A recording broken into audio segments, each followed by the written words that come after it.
welcome back to 40 Days of Prayer. Today is day 20, and we're looking at the subject of meeting God. What happens when you really meet with God? When you meet with God, all of your concerns in the world boil down to just one. God can take all of the concerns and problems and worries and anxieties you have and distill them into one singular, important one. Now, we have lots of concerns. We have lots of issues. And we should. When you look at the country and the state we're in as a country, you see that we've got a banking crisis. Many of you have moved your money from one bank to the other just because of the problems that we're having with banking. And we have a mortgage crisis. In today's economy, your house is worth much less than you paid for it. We also have a currency crisis. Our currency is worth far less than it was a couple of years ago because we continue to print money. We have a nuclear crisis. Little countries all over the world that didn't have any power before now have lots of power because they have a nuclear weapon. We have a terrorist concern. Terrorists hate America and they want to kill Americans. And they're getting closer to having nuclear weapons. We have a war we're fighting in Iraq and one in Afghanistan. We've got inflationary concerns. If you haven't noticed, the price of gas is a little higher than it used to be. Price of food, price of health care.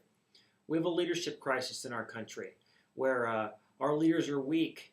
Congress, 535 members of Congress, they care about one thing, getting reelected, not what's best for America. We have a $53 trillion problem in America where in 2017, Social Security runs out of money. A few years later, Medicare, Medicaid runs out of money. Comes up to a $53 billion crisis. We have a moral failure in America where people who are believers and ought to be standing up for the right and what's good, they're not. And then, just got one nail left for your concerns that involve your relationships, your health, your schedule. And you know something? This is the tip of the iceberg of the things that you're worried about today.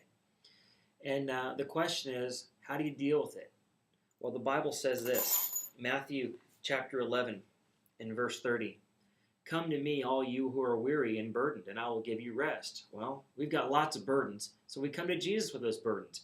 He says, take my yoke upon you and learn of me, for I am gentle and humble in heart, and you'll find rest for your souls.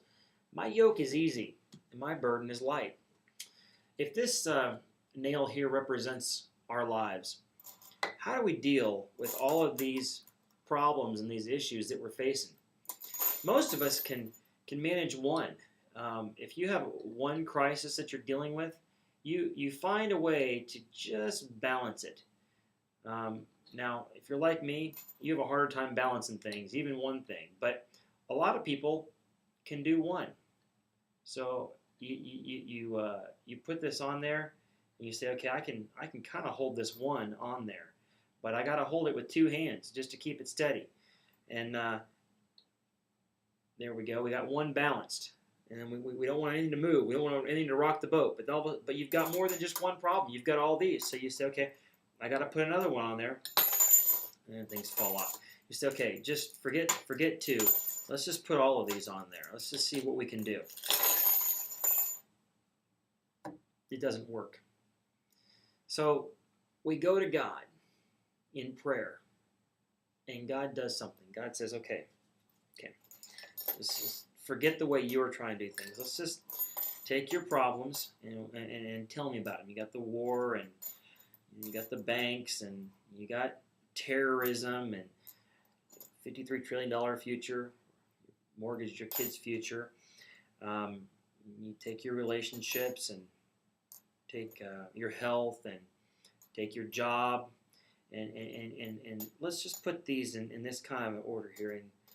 And God looks at your problems, and you talk to God about your problems, and all of a sudden, He just sort of arranges things. And it's all balanced. And you say, but this doesn't make any sense. This should balance. These things don't balance. But He brings balance into your life, into your concerns. How does He do it? Well, let me show you how he does this. In Proverbs chapter 2 and verse 6, the Bible says, "For the Lord gives wisdom, and from his mouth come knowledge and understanding." God gives you wisdom to see your problems in a little different way. In Ecclesiastes chapter 2 and verse 26, he says, "To the man who pleases him, God gives wisdom, knowledge, and happiness." He will balance your problems by giving you wisdom. He will also balance your problems by giving you strength.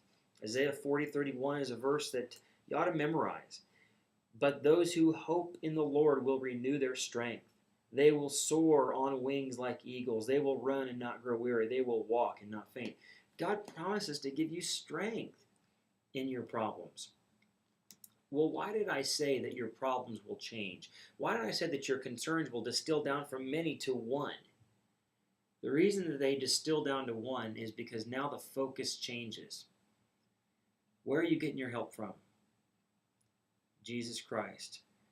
Now your focus is this. John chapter 15 and verses 4 and 5. Look at what he says. And look at what he says over and over and over. And you're going to see what the main concern is going to be now. He says, "Remain in me, and I will remain in you.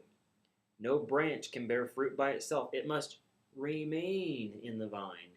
Neither can you bear fruit unless you remain in me.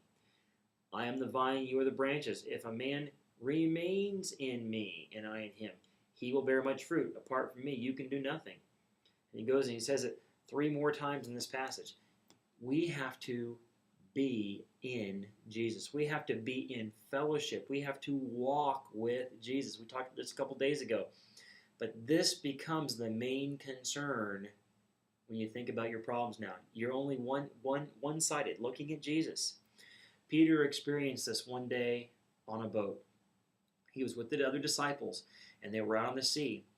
And they see Jesus walking towards them, and they were afraid. They thought, it was a ghost. Oh no, what's happened? We're going to die. And Jesus says in Matthew 20 and Matthew 14, verse 27, Jesus said, "Take courage, don't be afraid." Then Peter gets an idea. He says, "Lord, if it's you, tell me and I'll come to you." And Jesus says, "Come." And then Peter got out of the boat, walked in the water. But when Peter saw the wind, he was afraid and began to sink. He took his eyes off of Jesus and looked at the problems around him, and he began to sink. And then he said, "Lord, help me." And Jesus saved him. He reached out and grabbed him. Our main concern now is to keep our eyes on Jesus. When you begin to look at the wind and the waves around you, you begin to sink. But if you remain in him, if you keep your eyes on him, you know what?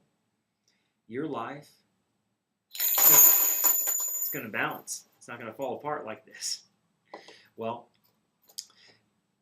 I hope that today you take this and this and this and all the problems that are scattered all over your life, and you'll say, "Lord, these are my problems. I'm giving them to you. You balance them, and I'll keep my eyes on you." God bless you. Have a great day.